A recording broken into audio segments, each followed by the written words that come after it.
Sa nangyaring laban ng Lakers kontra sa Denver, nakuha nila yung pangatlong win streak nila after ng 4 na magkakasunod na manatalo na nangyari sa mga to. Ngayon ang Lakers umakyat na ulit sa pangatlong pwesto sa Western at ang Denver bumagsak naman sa pang-4 na pwesto. Ngayon ang Houston Rockets yung nasa second seed para sa Western. Safe na rin kasi ngayon yung OKC sa top 1 place nila sa pagpasok ng playoffs. Kaya ang target talaga natin dito yung Lakers na mismo itong si Coach JJ Redick nagbigay ng matinding babala para sa Lakers kung gaano kaimportante yung mga natitirang laro nila sa regular game na to. At mas pinagpopokusan nga nitong si Coach JJ na mas maging maganda yung pwesto nila sa pagpasok ng playoffs para hindi na sila dumaan sa play-in tournament. Yan pala ngayon yung hinahabol nitong Lakers para sa magiging positioning ng mga to sa playoffs. Dahil nga ngayon humahabol pa itong Lakers at kita natin yan dahil sa pagputol nila sa 4 lose streak na nangyari sa kanila at ngayon hawak na nila yung 3 win streak since nang bumalik sa lineup itong si Luka, Hayes at DFS na ngayon nga kailangan nga raw talaga ng mga to makakuha pa ng mas mataas na pwesto ngayon sa Western seed. Kaya nagpapakita ng mataas na interes itong si Coach JJ sa Lakers na kailangan pa ng mga to na makakuha ng sunod-sunod na panalo sa mga natitirang games nila sa regular game para mapanatili nila yung mataas na pwesto sa Western. After kasi nilang manalo ngayon sa Denver Nuggets na nagdala sa kanila mismo sa pangatlong seed ng Western, mismong itong si Coach JJ ang nagbabala sa team niya tungkol sa posibilidad nga ng mga teams na manipulahin yung magiging positioning nila sa standing para makakuha ng paborable sa matchup na mangyayari. Yan mismo kasi yung nagiging kritisismo sa nagiging takbo ng Lakers sa mga nagdaang season na hindi pinapaboran at minamanipula nga raw yung takbo ng karir nila pagpasok ng play-in tournament. Yan kasi yung nangyari mismo sa kanila na dapat nga raw maiwasan nila yung senaryo na yan. Dahil during last 2 season ng Lakers hawak pa nitong si Darvin Ham, yung dalawang season din na yan mismo bumagsak ang Lakers pagpasok ng play-in tournament.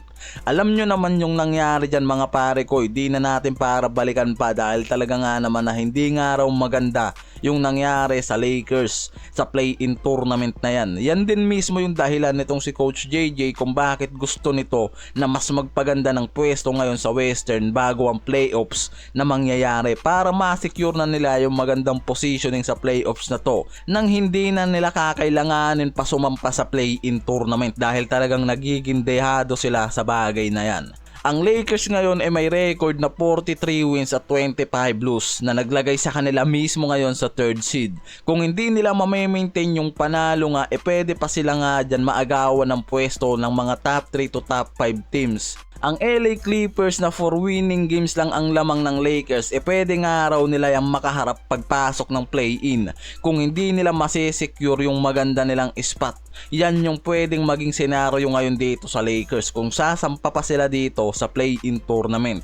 Nasa mataas pa rin kasi na potensyal ng Lakers na dumiretso ng araw ngayon sa playoffs tulad ng plano nitong si Coach JJ na maiwasan yung play-in tournament na yan.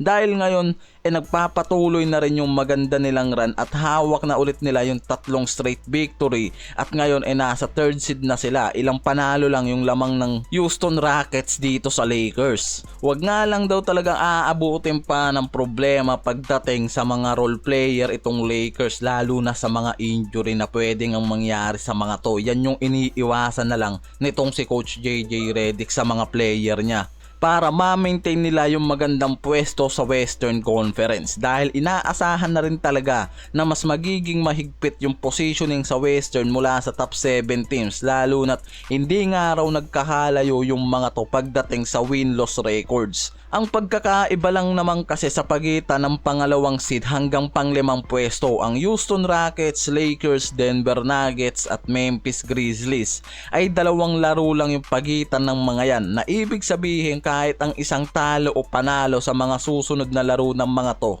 maaaring magpabago pa sa pwesto nila sa Western. Kaya't magiging mahigpit talaga ang laban para sa mga huling pwestuhan dito sa playoffs. Kaya mas kailangan nga raw talaga ng Lakers mapanatili yung win streak nila bago magtapos yung regular games.